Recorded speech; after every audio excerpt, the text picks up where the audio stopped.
Good afternoon, everyone, and welcome to Red True Crime. Hopefully, everyone's staying warm and safe in their homes. I am still snowed in into mine. My street is still covered in ice, so I can't really leave my house. So, welcome, and hopefully, you tune into this. I keep you entertained for this afternoon. So, on January 30th, 2026, while headlines screamed about market crashes, a New York courtroom quietly ruled that Luigi Mangione, the suspect in the brazen 2024 assassination of United Healthcare CEO Brian Thompson, will not face federal death penalty charges. The judge dismissed key counts, sparing him the needle for now. But let's rewind to 2025. 47 executions nationwide, the highest record since 2009, nearly double 2024's count. Florida alone carried out a record 19 nitrogen gas masks, replaced needles in some chambers. And the federal government signaled a hard return to retribution. So, welcome back to Red True Crime, where we uncover the darkest corners of justice. I'm Rebecca, and today we trace the death penalty from colonial spectacles to 2026 evolving machine. We'll cover full history, spotlight high profile executions that shocked America, weigh arguments for and against, and compare globally and ask, does it deter killers? Now, I'm going to say this viewer discretion is advised. Really heavy topics, brutal crimes, botched executions. And if you're new here, subscribe and hit the bell. And this deep dive, it's going to run a minute. So let's begin.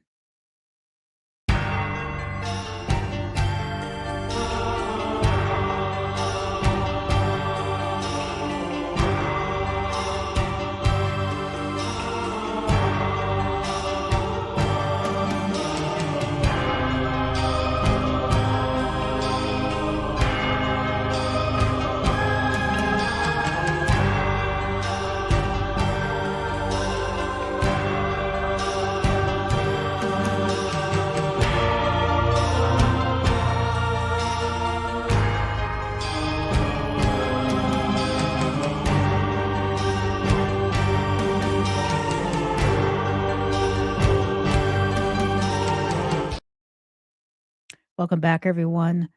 So, America's death penalty began in 1608. Captain George Kendall shot in Jamestown for suspected treason and spying. Colonial laws rooted in English common law executed for murder, rape, theft, witchcraft, blasphemy, and even denying the true God. Public hangings drew thousands, spectacles of warning and ritual. Now, the Salem witch trials in 1692, 19 hanged, Giles Corey pressed to death under stones, and by the 1790s to 1800s, reformers limited it. Pennsylvania restricted to first-degree murder in 1794, and Michigan abolished for most crimes, 1846, first state. In fact, Michigan only kept it for the crime of treason, and executions moved indoors to curb mobs. Hanging dominated, but it was often botched. So we see a peak in the 1930s, 150 to 170 yearly amid Depression crime. Total since 1608, 15,000 plus. And then with the 20th century, it sought humanity. Electric chair debuted in 1890. William Kemmler was a botched execution, flame, smoke, 8 minutes of complete horror. And it spread widely. Mid-century icon Sacco Vanzetti, 1927, electrocuted amid bias protests. Limburg baby kidnapper Bruno Hauptmann, 1936. Rosenberg's 1953, the atomic espionage and worldwide outrage. And then we saw a decline post-World War II. De facto moratorium from 1967 to 1977. But 1972, you have Furman v. Georgia. The Supreme Court justice ruled it arbitrary and cruel, 5-4, and they said they likened it to being struck by lightning and commuted 600 sentences. By 1976, Gregg v. Georgia upheld revised laws, guided discretion, bifurcated trials, and modern era began. First, Gary Gilmore in Utah in 1977, and it demanded death, chose firing squad, and with his words, "Let's do it." Then methods evolved: rope to chair to gas to injection, and it's been dominant since the 1980s. But humane needle, 2026 shows it's unraveling. Drug shortages and botches. So Ted Bundy, one of our first high profile executions in recent history, in 1989, he actually got the electric chair in Florida, confessed to 30 plus murders. Crowds cheered, fireworks outside, and his last meal was steak and eggs. John Wayne Gacy, 1994, got the lethal injection. Killer Clown, as he was known. Um, 33 victims buried under home. Final words, kiss my ass. Then we have Timothy McVeigh, who federal injection, Oklahoma City bomber, 168 dead, 19 children because there was a daycare on the first floor of that building. Watched The Last Mohicans. He had no final words, and he was the first federal case in decades. Eileen Wuornos, female serial killer, 7 men. Raise the trauma/gender questions. But then you have botches expose flaws. Alabama's John Evans, 1983, electric chair, body caught on fire. Oklahoma's Clayton Lockett, 2014, 43 minutes writhing. Arizona's Joseph Wood, 2014, 2 hours of gasping. And then you have the surge, 47 executions in Florida, 19 on record, non-unanimous, 8-4 juries helped. Methods, mostly injection, 5 nitrogen hypoxia, which is this special little gas mask here, 3 firing squad. Post 1976 total, 1,650 plus. Texas leads historically, death row shrinking amid exonerations. So we have some nice little graphs here. So we are at a 16-year high right now in 2025, going into 2026, 47 executions. And then you have the murder rates where the death happens. Sorry about that. So in the South, 7.9 on average, and the West, 7.9 on average. Um, 80% of the executions are the highest rate in the West Coast, on the west part of the country. In the Northeast, almost no death, lowest murder rate. So you got to kind of look at it like what's the murder rate in these areas versus how much they're using the death penalty. But the new method is that nitrogen gas mask. So, and then we have the 2025 stats, 39 lethal injections, 5 firing squads. It's crazy how it's all changed. And the fact that firing squad's even coming back into fashion, so to speak. Okay. So in 2026, 23 states abolished it, plus DC abolished the death penalty. 27 retain, federal military too, and there's been many moratoriums. Florida's 2025 frenzy, 19 executions driven by policy shifts, no unanimous jury needed. That's the key. When it came to the death penalty, it had to be a unanimous decision in most states. But Florida's like, no, we have more people who want it. Like if it's like, it doesn't have to be unanimous. If it's like 10-2 or whatever, they're going to do it. Federal, Attorney General Pam Bondi's 2025 memos revived pursuit. Mandatory seek for LEO murders, capital crimes by undocumented immigrants. And then we get the nitrogen hypoxia case, which is the death gas mask. That became a thing in, in Alabama. Kenneth Smith struggled minutes despite painless claims. and it's been adopted more widely by 2026 for availability. And people are protesting the highlighting of the distress because it's not um, painless. And then when you look at the Almost, Richard Glossip, this guy right here, um, new trial after hidden evidence, false testimony. He had 9 prior death penalty dates, 9, and then he was spared. But innocence reality, over 200 exonerations since 1973, 1 per 8 executions. These are irreversible. These people have died, but they're being exonerated after they've been killed. Crazy, right?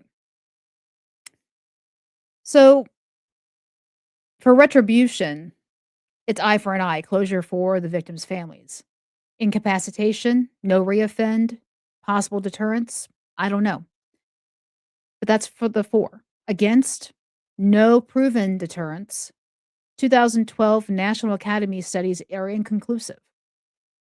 Um, the South has the highest execution rates, has the highest murder rates. Northeast, low to no death penalty, lowest of crime rates. Criminologists say 88% say ineffective versus costlier appeals. And then you have the racial bias, the arbitrariness, cruelty, botches, death row torment, distracts from prevention.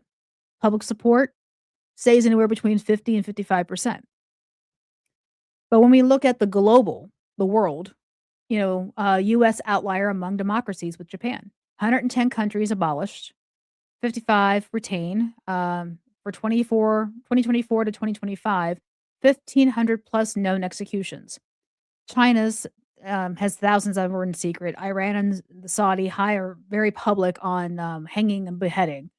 And then the US low volume, private, humane focus versus harsher broad trend. I mean, abolition, but are authoritarian expansions. So you got to look at the conclusion on this because now we're looking at, does it actually work? Does it deter anybody from doing what they're doing? Because the one argument is death penalty costs less, but there are so many appeals in place that you're having to get judges, or not judges, lawyers and all that are fighting for you, and that manpower, which is paid by the state, costs more than it would to house this person for life. I know the FBI and their behavioral analysis unit people have utilized the prisoners that have been on the death penalty or life in prison to study them and to get a better idea of the psychopathic mind to help track down serial killers and other offenders like that. That is an argument to abolish the death penalty right there. But then I look at it as, because this goes state by state, you have enough people who have done horrific crimes that get these 20-year sentences, because life in most states is 20 years. If they get parole and they've behaved themselves in prison, they get to come out. But they reoffend and go back in. And you look at the people who are the serial pedophiles and sex offenders that are destroying lives. Do they deserve to live? Because they can't be rehabbed. They go to therapy, they do all these things, but their reoffending rate is so high, they cannot be rehabilitable to go back out into public. So should they be under the death penalty persona? The parameters of that. I do have a question on that because you've got so many people that kept reoffending. And then you've got the people who do attempted murder multiple times till they eventually kill someone, then they go to jail. Then they get life. But why didn't they get put in jail before that to keep them from killing somebody? I don't know. It goes back and forth, back and forth. So, in conclusion, you go from Salem, the stones, to nitrogen mass. The death penalty reflects justice extremes, retribution versus humanity's cost. 2026 shows resurgence amid declining support, innocence risks, and failed deterrence. And I understand the innocence risk. I completely get that because you have so many people who have been put in prison for 20, 30, 40 years and, because of DNA not being in existence when they were initially put in prison are getting exonerated. And then, you've got prosecutors hiding evidence. You've got people who will give false statements to get a conclusion that they want. How does the death penalty come into play with all of that? Because if you execute someone who is truly innocent, they don't get their life back even though they get exonerated after the fact. And that's a hell of a risk to take. So, what do you think? Does it belong in modern America? Comment for or against thoughts on cases like Bundy or Glossip. And thanks for watching Red True Crime. Like, subscribe, and make sure you turn your notifications on. And stay safe. But it's definitely one to think about because with all of the issues we've been having with influx of illegal occupants of this country, so many of them have been convicted of murder and whatnot in other countries. Do we get to keep them here and issue the death penalty for them? Because there have been times with Americans in other countries have committed crimes and they have been forced to stay there and face those penalties. You know, it's a good question. Canada doesn't have the death penalty and will not send somebody who has left our country and escaped to Canada, will not send them back with the death penalty on the table. These are all thoughts about all of this. And I don't think it's a black and white issue. A lot comes into play. And if there was some type of guarantee that whoever we're executing was truly guilty, I'd be all for it. And I do think other crimes should constitute being put under capital case, like rape or sexual assault of children and these type of things. Because my opinion, these type of people are so depraved that I don't think they deserve to live. But that's my opinion. But let me know what you all think. Put your comments in here and stay safe, stay warm, and as I always say, be weird, be rude, be safe. This is Rebecca with Red True Crime. I'm out. Have a great day.